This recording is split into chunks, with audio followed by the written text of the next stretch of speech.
Everything's on, everything's going, right? Everything's good. Oh, I love it. So what's going on, dude? Shit, it's been a couple weeks. We've been so busy with like interviews and working our regular stuff that we haven't actually like caught up. I know.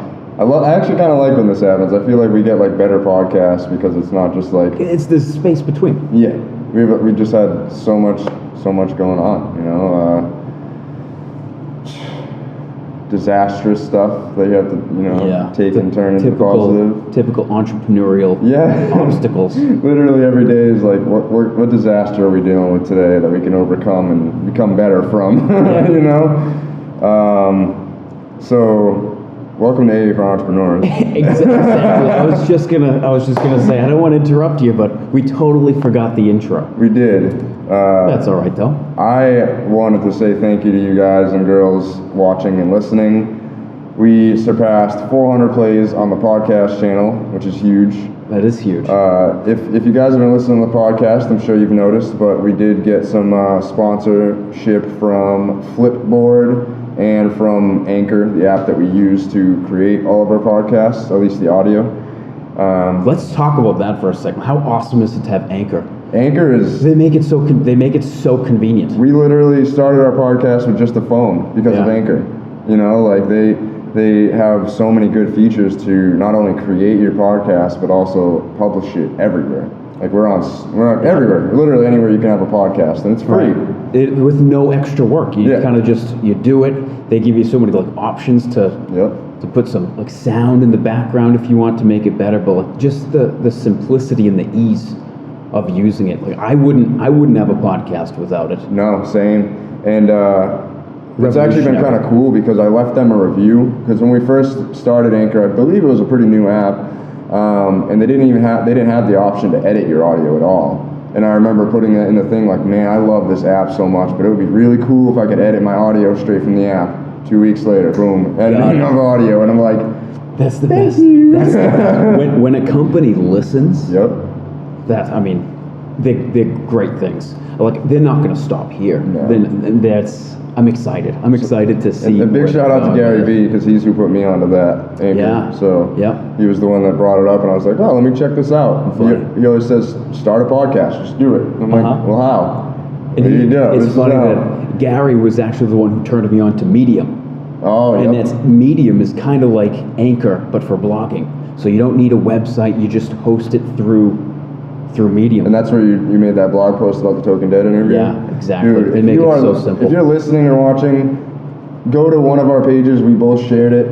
This guy wrote an incredible blog on episode 14 with the Token Dead, where we were talking about AMC and everything. Just incredible, dude. Like it was an incredible interview. Yeah, it's sort of definitely. I don't even know how you organized it like that, because it's very hard to kind of like reel in the Token Dead and get them to like stay, like in one subject, in one pocket, like all over the place. And you organized all the thoughts, all the random thoughts and everything into like just I feel like it was the perfect length.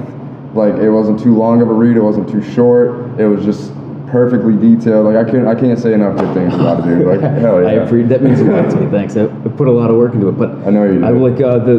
The thing I really wanted to do was the length. I wanted to keep it like 500 words, and I ended up doing that. I cut some things out naturally just to kind of keep the flow. But it was. It's their story, and it would mean the world to us and them if you were to check out. If you know somebody that's been affected by bullying, it can be as in school. If you've been affected by bullying in school, you were picked on because maybe you were smaller or the other people had more power than you. This is what's going on today in this world right now, and it's just being ignored because people can get away with it, and they have been getting away with it for so long. Yeah. And in case you missed it, just to kind of wrap it up a little bit, AMC and The Walking Dead is sending letters and all this other stuff to the Token Dead, just basically trying to bully them into shutting down their patent. And, like we talked about in the last episode, there was over 40 businesses that have abandoned their trademark. Not only that, but there's, I believe, 13 businesses they have depositions or oppositions, I'm not sure which word it is, with. Yeah. So they're going to war with a bunch of people right now, and it's just not good, man. Like, they're not they're making claims like it's affecting their business, and it's just not. It's just not. They're just trying to monopolize. Very much. And I spoke with Jeff this morning, and he told me with the phone interview, we're going to go through it on another podcast, but briefly, they're getting scared. They're getting scared with the monopolizing, with the monopolization. As soon as you start throwing words like that out, thing, the Sherman Act, and you start throwing stuff out that they're like, oh shit. Yeah, they know about this? That's true. Yeah, this Holy, is.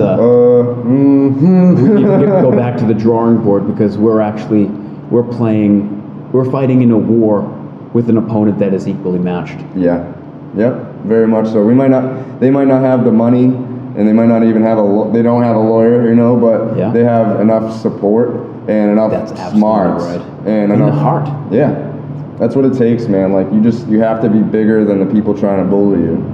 And this is like, you know, it's something that I'm glad you and I are kind of on the same page about it, because obviously it's more scary for the Talking Dead to kind of go to war with the AMC. Yeah. But for us, we have no agenda for it, you know, like, we're literally just putting it out there. So, like, we can kind of say the things that we feel about it that maybe they feel too and just can't say, you know? Yeah.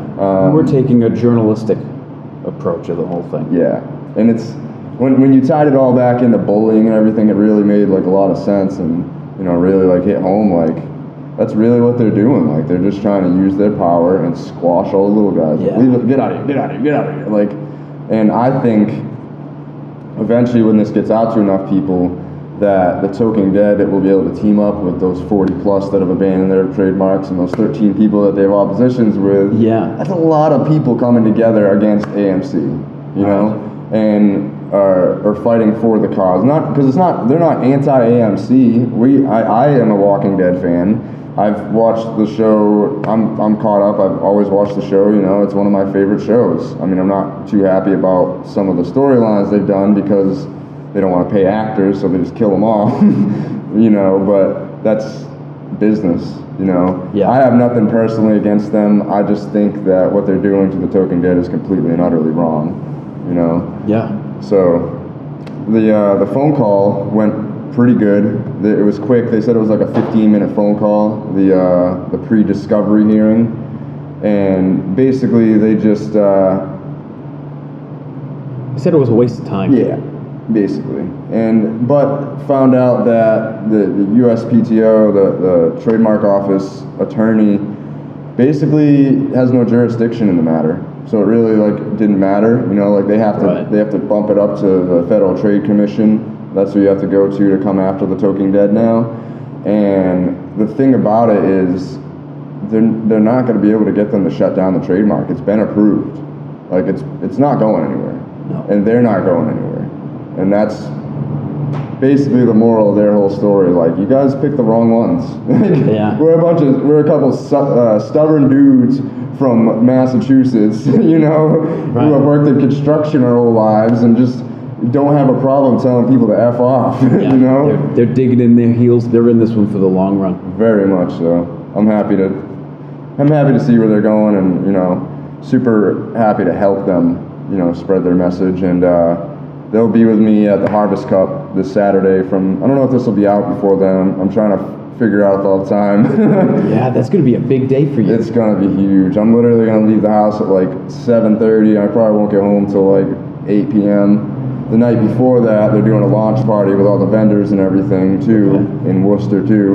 So, it's a drive. Yeah. So I got to go to Worcester Friday, Saturday, and probably Sunday too.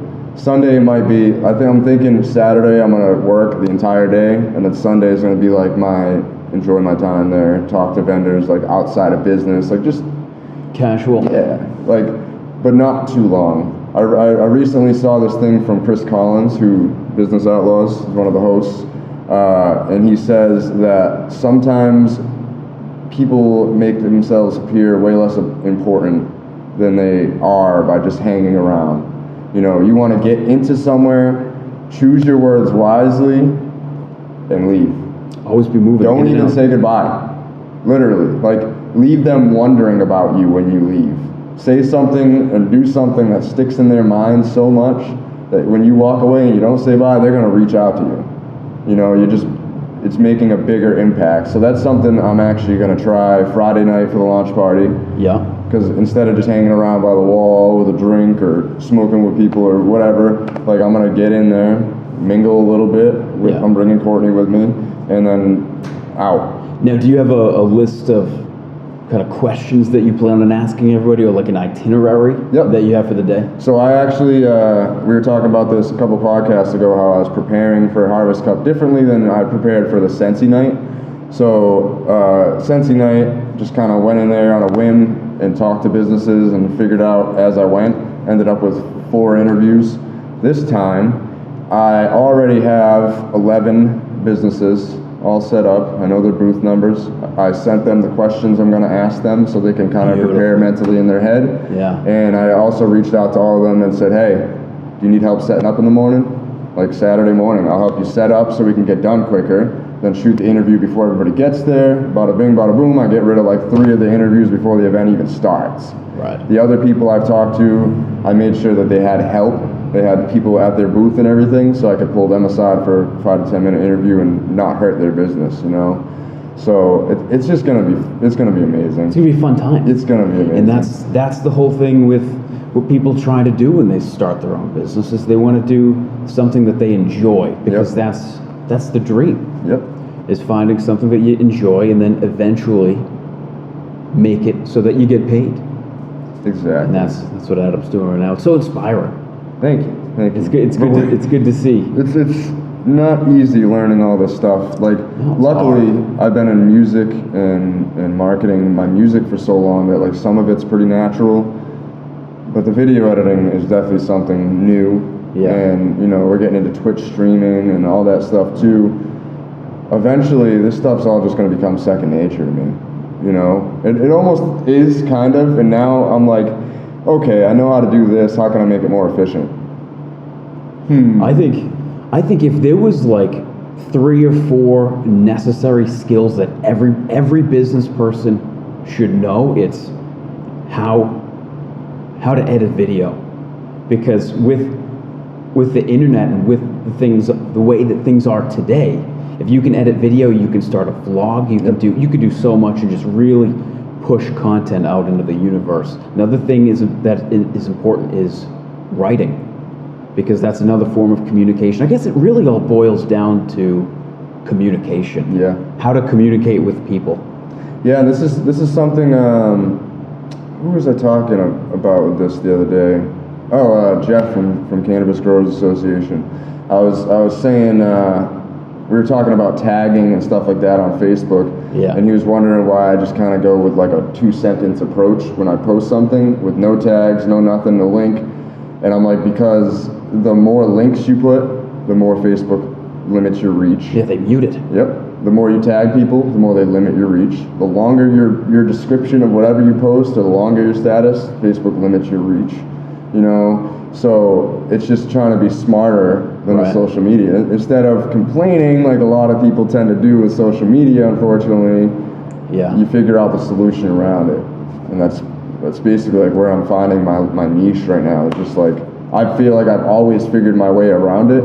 You know, like back in the day with Facebook, you could invite all 2,000 people from your Facebook with one click, and you're gonna automatically, if 10% of those people click like, which it literally takes a click, you're going to get 250 likes like that. And they don't want that. They want you to earn your likes and everything, you know? Right, so people don't get spammed. Exactly. Which, I mean, if you're on my Facebook, you're going to get invites to my like page. Sorry. You know, like, I think that the pages I have can bring value to, like, everybody, you know? So it almost does people a disservice not to like it. Right. You know? And there's so much going on right now, just so much, and it's all day, literally all day, all night. Like this past week and a half, 2 weeks has been literally like go, work until like 11 p.m., midnight, like starting at 6 or 7 in the morning. Yeah. Exhausted, but waking up in the morning like, let's do it again, let's go. You know, it's routine. Yeah. People say that's the most important thing is to establish a routine. Mm-hmm. And once you do that, what happens to me all the time is ruts, where you fall into spells of laziness, where you like literally like, I know I need to do things, but it's the last thing that I want to do. And every time that happens, it's finding a routine, even if it's just making a list. What are you going to do when you first get up in the morning, or when you first doing some push-ups? Get home from work? Yes, literally exactly. anything to refocus your mind, basically. Yeah, and then that kind of resets the whole Control-Alt-Delete to your brain, and each victory leads to the next, and then before you know it, you're working from the time you wake up to the time you go to bed. You're not tired. You feel energized. You feel good. You feel accomplished, and that just compounds. It snowballs onto the next day. Yeah. I think that's one of the biggest things with people, entrepreneurs. Momentum. Yes, they lose the momentum and it's hard to get it back. Yep. You know what? There's so many different things that you can do to find that momentum again. If you're listening now and you have a technique on how to get momentum, leave it in the comments. Let us know your tactic, and so that it might actually help other people. Yeah, I feel like, and this has been kind of a recurring theme the past few weeks, people are very scared to share ideas and methodology with people, because they're scared they're gonna like steal it and do something with it. Don't be scared. Like, just share your ideas. Like, obviously, yeah, there are some ideas you have to protect, and you have to only tell certain people. Like, there's ideas I only tell you that I would never tell, one of my other friends, Yeah, because one, you get Facebook. it. Yeah, exactly. One, you get it. You get where my mind is at with everything entrepreneurial, so I could talk to you about it. Yeah. And then two, I know you're not going to steal my ideas. It's just, it feels safe, like, and even if you did, it wouldn't be stealing. You'd be like, hey, I want to do this. Let me add on to your idea, Yeah. That's just the type of person. It's like a collab. Yeah. The illest collab of 2018. Right, AAFE. But, but like with like recipes, I'll have people, like at work, this woman made like this incredible like chocolate cake. I'm like, wow, what's your secret? That is absolutely incredible. She's like, no, it's a family recipe, it's secret. And I'm just thinking, why would you do that? Why wouldn't you want the world to know your recipe? Like to make it live for eternity, instead of hiding it until it eventually crumbles into nothing. And that's the problem with a lot of people. They have all these ideas, and then they try to do something with it and can't, and then that idea goes away forever, and nobody did it. Like, nobody succeeded at it. So I'll say this a million times again. I'll give out basically any idea I have. A lot of the ideas I have are not even for me, so why would I keep them?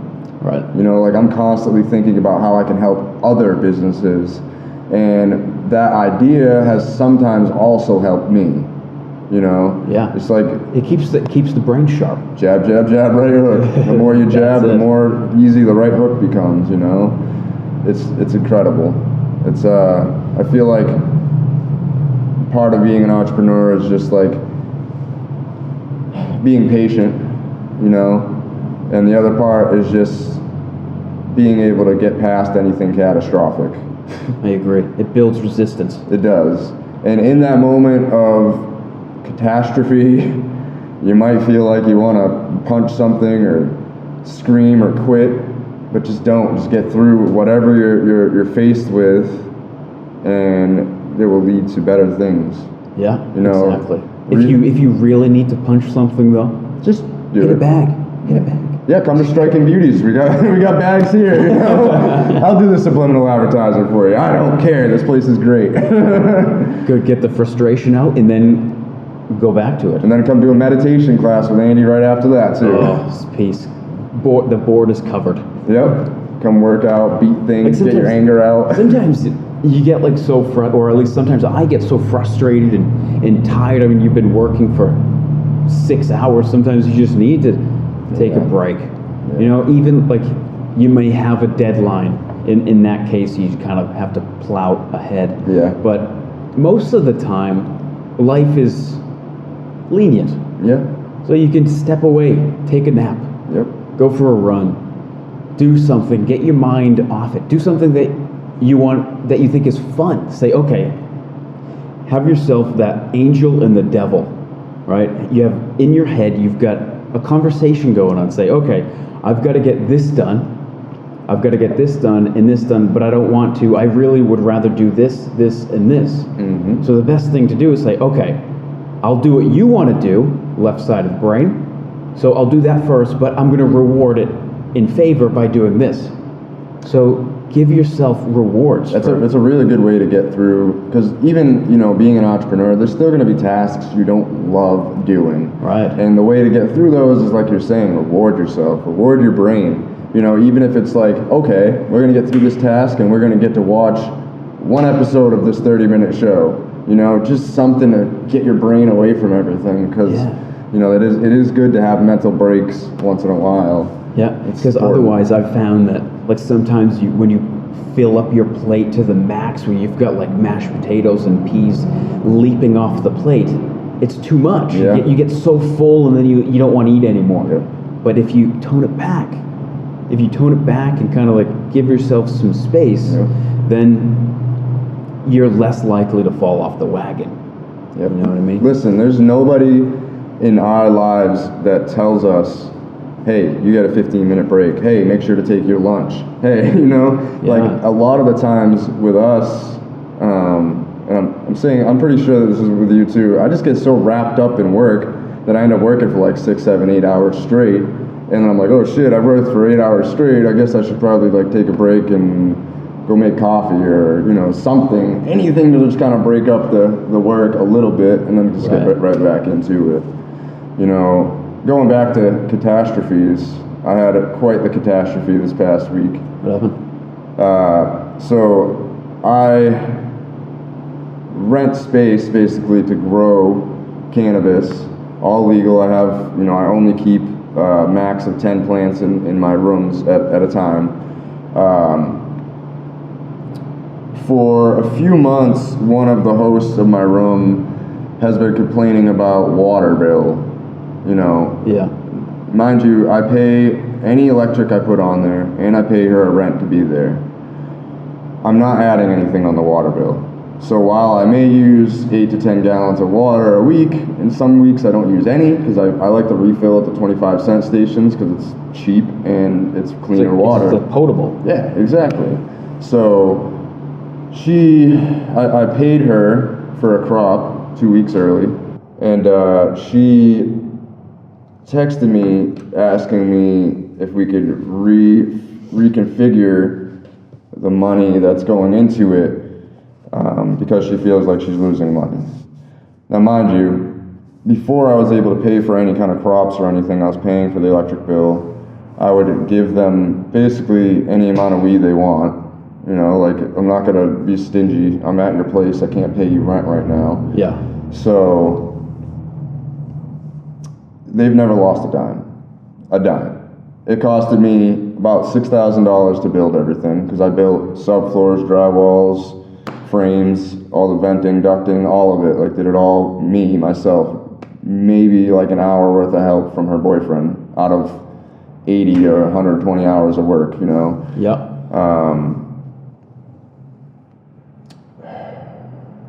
So basically, I've spent about $10,000 on that room this year. I haven't even begun to catch up on that, which is fine. You know, like, I need to learn how to grow. I think it was like an important catalyst to, like, it's a step thing.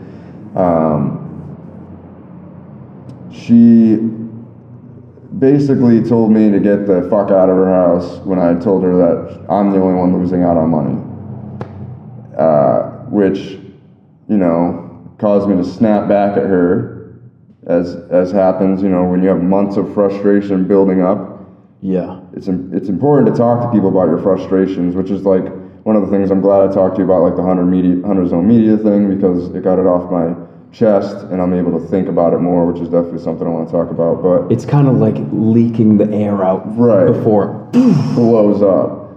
And, you know, it got to the point where she was calling me a deadbeat dad and told me to kill myself, like Jesus. Knowing that I almost committed suicide 5 years ago, and like she knows a lot about me, you know, like I considered her a friend. I thought she was a friend. And so I had plants in flower, deep into flower. They were 6 weeks into flower, 6 weeks and 3 days. And I made the conscious decision. That happened December 7th. I had my son that weekend, so obviously I couldn't do anything. Monday morning hit, Monday night, because they made me wait till they were home, even though I always go to their house when they're not there and nothing's ever affected. I shut everything down. I cut down the 3 plants. They told me I could keep them there till the end of the cycle, and I was just like, I'm done. I don't trust you. I just paid you over $1,000 and early before anything was done, and you won't give me any of that back, even though you're making me leave, basically. So in the moment, it was heartbreaking, heart-wrenching even. Like, I have these plants that are better looking than any plant I've ever had, and I got to cut them down early. Luckily, I don't think it's going to be too much of a loss. I'm probably going to turn it into like FECO or something that I could donate to somebody that has cancer. Right. Yeah. And so I'm not going to be at a complete loss because I'll still help somebody with it. And I didn't lose any of my veg plants, and I got all my lights out and everything. And now I'm moving on. But what an obstacle. I mean, that's... It literally took me like 2 days of work, you know, that I 10 grand. Yeah, and 10 grand just lost. And this is the second time it's happened with growing where I've lost a lot of money. The other time was last year growing outdoors, and the hurricane for like a week straight destroyed my whole crop. Yeah. And then I got robbed for the rest. So it's been, you know, a rough go, but I think these are tests. I think they certainly are. These, you know, Courtney was telling me that, you know, maybe this is a sign that growing isn't my thing, and I said I don't feel that way at all. I feel like this is a test to make sure I'm 100% serious about everything I'm doing, and I feel like this is a test to make sure that I have conviction in what I'm doing. You know, like I could easily go get a job as a manager somewhere making $80,000 a year. I'm not going to be happy. No, just not. So, miserable. In my mind, I would rather be broke a little bit, even though I have a baby coming in a month, literally. Yeah. You know, I'd rather struggle a little bit and be broke a little bit to have the rest of our life be good and be happier. And, you know, it's just, I feel like this whole situation, like maybe someone out there needs to hear that. Like, maybe you're going through something horrible and you've lost thousands of dollars and you just lost friends and people you considered friends, and you had to put in more work to even end it, you know, but just don't give up. Like, I'm still here. I'm not going anywhere. Nobody can stop me, basically. That's how I feel. I'm not doing anything illegal, so the feds can't stop me because they have no reason to, and nobody else has the power to make me stop, ever. Like, this is me, and I'm stubborn as hell. Yeah, you're not hurting anybody. Exactly. So, you know, when you fall, you got to stand up. And that's the whole thing. I mean, sometimes it takes longer to stand up. Mm-hmm. Sometimes it doesn't. Sometimes you get right back up. Yeah. I would have never thought that we'd be sitting here right now, and I would tell you that one of my spots is shut down. That was like, wasn't expecting that. Literally, she was perfectly fine and happy, and then I leave and she's not happy. Yeah. After she just got paid money. It's just greed, you know? And don't be greedy, people.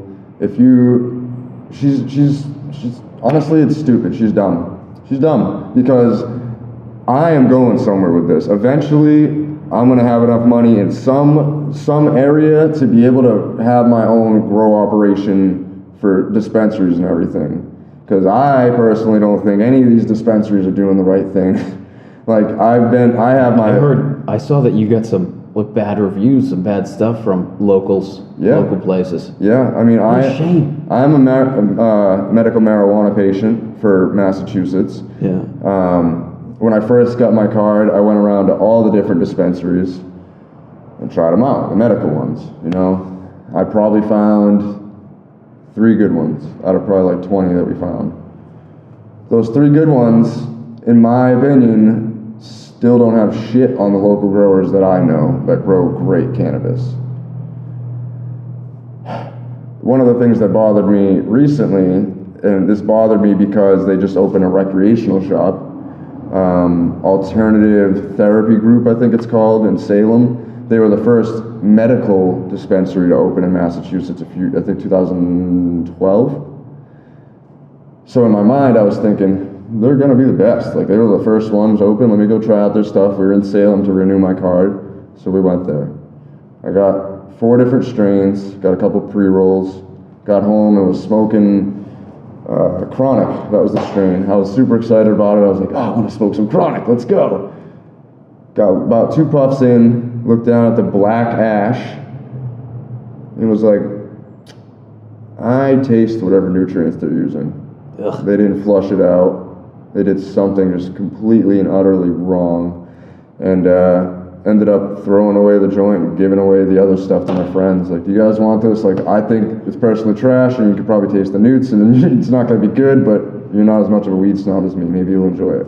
Yeah. And they liked it, because they just don't know what, why it's bad. You've got quite the palate. You've been doing this for a while. It's like wine tasting, That's exactly what it is. Yep. I'm surprised there aren't more shows on YouTube like that. That might be an idea. You can have it. Weed tasting. It kind of goes hand in hand with the daily briefing, the strain of the day, which I'm still trying to figure out. Yeah, it is hard. It is very hard. It seems like Alexa's flash briefings are similar to starting up on Twitch. It sounds like I start to think, like, are they purposefully making it hard? Probably. So that only the really dedicated, maybe not lazy, but the really dedicated people. It's like having a forest. The strongest trees get the light. Yep. So I mean, is that what they're doing? Because there's gotta be easier ways. Yeah, have a Twitch streaming flash briefing. I went over a Casher's house for a night. One last night before the baby comes. I get to go hang out with my friend for a night. And he's been Twitch streaming, which I actually have to correct. If you watched on our second to last podcast, I said his Twitch username was official Casher. It's King Casher, Kashar. We're trying to get him to the 50 follower goal. Getting him to 50 followers will mean that he's an affiliate of Twitch and he can start getting paid. Wow, just 50. Just 50. But it's hard to get 50. Yeah. I mean, he's been doing it for a few weeks now, mostly testing, getting everything set up, but his setup is sick. What's his content? Video gaming. He plays Call of Duty and plays Fortnite. I'm in his ear, planting a lot of seeds about other content he could do within that. Yeah. And he really inspired me to get my channel started, which I got, the What Did Adam Say Twitch all started up now. Streaming podcasts and stuff like that. I'm going to be probably live streaming on Saturday from my channel. And just playing with it. One of the programs within Twitch that you have to use to be able to live stream to Twitch can also be used to make this whole process easier. We could plug all the cameras in, and then I have buttons over here that switch the camera angle for us. Like, if you're watching all these different like camera angle switches, like, this is post-production. If I can do that while we're recording and connect the audio to the cameras, now I have to do no post work. That's amazing. Now I spend that 5-6 hours picking apart clips. Having something that does that for you, that's like having Anchor publish all of it, all of the podcasts for you. It just saves so much time. And the only reason I'm not talking about what program it is yet is because I want to play with it, make sure it's the right fit. As soon as I know what it is, I'll let you guys know. Just because there's a lot of different ones. So I don't want to contradict myself saying I just throw ideas out there and everything and then not tell them what platform it is. But yeah, it's going to be very important for us, and I think that's going to be like the next step. After next week, we might be able to play around with it a little more. Cool. For sure. Yeah, I mean, honestly, we're in no rush. No. I mean, right now, I got this dialed down to it takes us about 2 hours usually to set up, shoot, and it usually takes me about 5 hours to edit the video and everything. So to me, a full 8-hour day to have a podcast a week, I'm fine with, you know? And it's something that you enjoy doing. Very much this so. This is fun. Yeah. Setting up, whatever. Coming to just talk to my chat. friend, you know? Right. Doesn't feel like work, so. Yeah. So what have you been up to? I feel like I've talked about me this whole time. Well, I've started a new routine because I did kind of fall into a rut, a trough where I'm kind of like, all right, I know I need to get things done, but like, where's the motivation? So the first thing that I really did is what works for me is I tell myself, okay, I'm going to do this, and this month I quit music. So quit listening to music. I stopped listening to music at work. I stopped listening to music in the car. The only exception is when I teach a class. Yeah. Well, I'll have music in the background. Yeah, you gotta have that beat to go to. Yeah, and if like I'm in the car with somebody else and they're listening to music, I'm not gonna say, hey, listen, no music. Yeah, like secretly like, yes. So what I've been doing is just listening to audiobooks. Yep. I've read or listened to 4 audiobooks in the time it would normally have taken me in podcasts. Podcasts are good too. And kind of sticking to that has inspired me to, it actually turned me on to Jordan Peterson's work. And he's a Canadian psychologist. And what he is really big on is routine. And when you find a routine, again, like we talked about it earlier in the podcast, it's good for the brain. It's good for the mind, and okay, this is what we're doing. It stresses the brain out less, so it can like function and think about other things. Yeah, it's like like the back of your hand. Yep. Like, okay, this is what I'm doing now, this is what I'm doing next, and then, okay, now discipline, going back to your point a few podcasts ago. Yeah. So I did that, and that led to me building a routine. So I built a routine where every morning I go for about an hour, sometimes like 2-hour workout, and then I'll have a comedy exercise, which kind of just trains the brain to think a little bit differently. Yeah. And then I have a journal writing exercise, my daily journal. Yep. And then by the time all of that is done, it's like noon. I eat lunch, and then it's either go to work, drive to work, or work in the sense of getting a blog post done. Are you still doing 24 hours a week? Yeah. Cool. Yeah. So that I'm going to be doing that for a while. Good. I imagine. I still hope to be done by 30. I've still got a couple of years, but a lot can happen in 2 years. Just speak it into existence. You're going to be done by 30. I'm going to be done by 30. Going to quit by 30. If you do reach 30 and it happens, you'll be done by 31. You know? Or 32. Just keep pushing it. Yeah. Like you don't fail because it didn't happen by 30. That reminds me of a quote by Charles Bukowski. He says, if I don't make it as a writer by the time I'm 50, then I'll just give myself 10 more years. Yep. Try by 60. So I've been doing that a lot, and I've also been allocating time in my day to learn something new, something that I'm just interested in. So I learned how to splice rope, and basically what that means is taking one strand of rope, taking one end, and weaving it into the middle of the rope, so you make a loop at the end. And what I realized with what you could do with that is you could hang that from a pull-up bar and do pull-ups with that rope, so that really trains the grip strength on how to climb a rope. And I thought it was brilliant, by the way. Brilliant. Thanks. As soon as I saw it, I was like, you got something. So just like the whole point of learning something new, and this is all coming from discipline. Yeah. Discipline leads it into routine, and then routine leads into ideas, and ideas lead into execution. Yeah. You got to stress your brain out. That's what I've been doing as little as possible, because in this area, there's a lot of stress. So any stress that you can alleviate out of your brain by having discipline and schedules and a routine, cannot express how important that is. It's like the difference between noise and music. Yeah. Yeah, it's cut the out the difference between noise. putting me on a piano and then putting Stevie Wonder on a piano. Or Bach. I'm gonna be sitting there like, oh, how do I play one key that sounds good? Right. Exactly. But I think that actually leads me into a topic that I wanted to talk about that I meant to ask you about: the importance of podcasts and the importance of audiobooks. It's funny that you bring up not listening to music, because even though I make my own music, I still barely listen to music now. Music is kind of like a reward to me. Or like Beautiful. Fridays, albums come out, I listen to music on Fridays a lot, you know.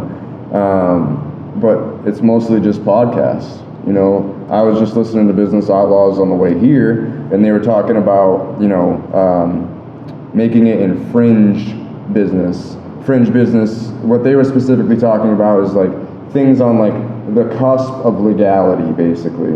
Okay. So they had a guest, I can't remember his name, but he was the creator of AVN, Adult Video News or Network, adult movies and stuff like that. Porn. Yep, porn. So he basically was just talking about how he had success in that, and how it's transferring into the cannabis industry now, because it's another fringe industry.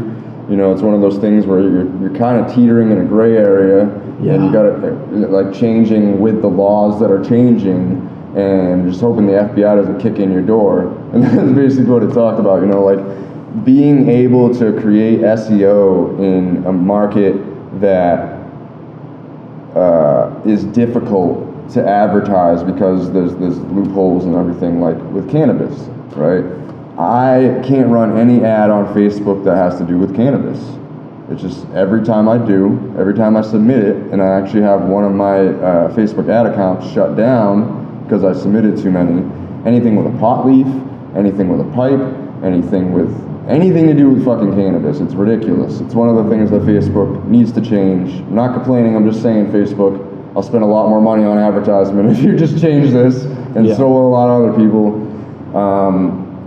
I don't really understand that either, because in the back of my mind, Facebook owns Instagram, and Instagram has a whole section for cannabis influencers. Yeah. So how are you making money off cannabis influencers, but also shutting us down on another platform? It's all fucky. Where was I going with that? Oh, so yeah, it's basically just about like taking the right risks and everything, and you know, it goes back to my point I was making, how important podcasts are and everything. Yeah. Almost every podcast I listen to, I could take at least one bit of information and bring it to myself. You know, whether it's Business Outlaws or Gary Vee or even the Joe Budden podcast, like I listen to that. That's like my laugh for the week. You know, it's a 2-3 hour podcast. I put that on, and they talk about a lot of music stuff. My love for music hasn't gone away, you know. No, never. So it's nice to be able to like listen to something like that, and it's also like guy talk, you know. Right. It's kind of, music is kind of like sometimes when you listen to music, it's a break, you know. It puts something in your mind so that you don't have to think. You're listening to music. Yep. Or sometimes people think and listen to music, but most of the time for me, I find that it's something for my mind to hold on to while I'm driving. Yep.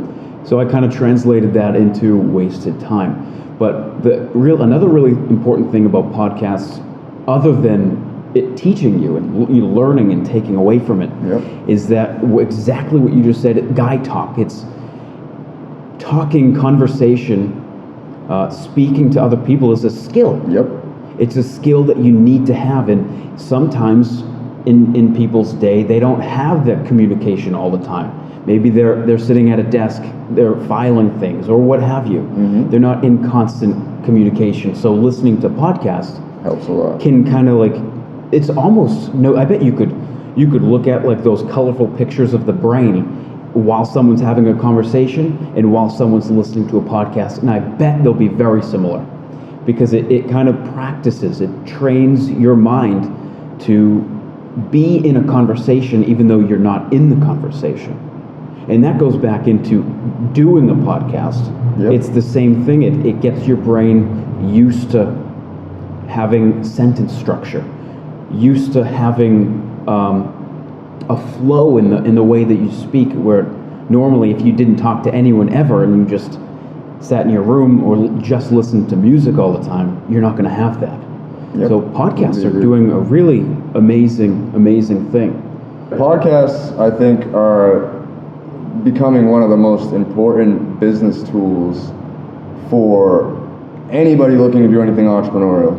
You know, you could find a podcast that has to do with your niche, or at least, you know, something within your business that you're doing that people are going to be talking about. Yeah, something that interests you. Exactly. And the whole thing is, another thing about podcasts is that it stimulates that interest, because they might be talking about something like, oh, that's really interesting, that's really neat, and that sets a path, a train of thought that may lead to something great. So it's all about just probing the mind, probing the brain for new things. Yeah, you always got to look for some kind of new inspiration in life. You know, like you were talking about, just going to sit and watch a sunset and how it helped your mind just think of some new ideas, you know, or clarify ideas that you already have and finish them up.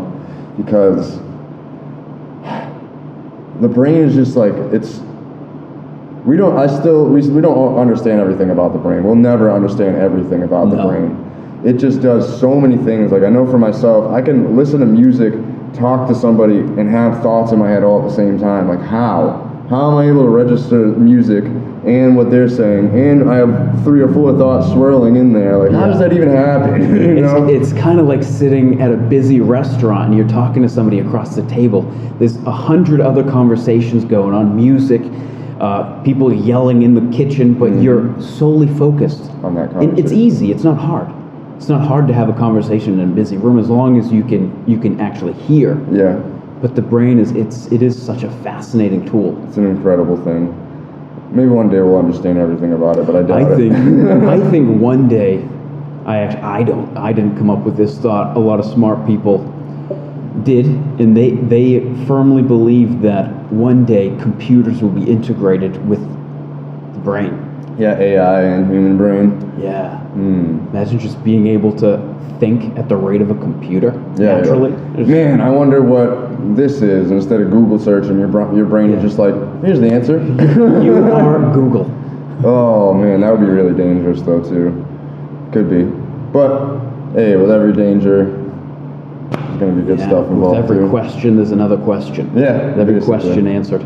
So I think that's probably about good. Do you have anything coming up that you want to talk about?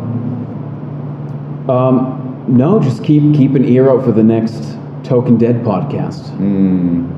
Oh, we're going to do another one with them? Definitely. Cool. Yeah. I mean, we haven't written it down yet. True. We haven't scheduled it, but it's coming. Next year is going to be, no doubt. We're going to have so many interviews next year, guys. Like, I really can't even iterate that enough. You know, like, we're going to be talking to everybody. Everybody, like, you're going to get an interview. You get an interview, and you get an interview, and you get an interview. Right. Everybody. So more the better. Thank you all again. I cannot thank you enough for listening to us and watching us. It means the world that, you know, more and more people are listening to us every week. It also lets us know that we're doing the right things. We're always looking to improve this podcast. So if you're listening or watching, let us know in the comments, or email us, or let us know on Instagram. Let us know somehow how we can make this better. Every little tiny, you know, improvement to the show has come from feedback from somebody. Absolutely. Or from us, you know. We cannot thank you guys enough. Make sure you hit subscribe if you're listening on Apple. And love you guys. We love you. Peace. Later.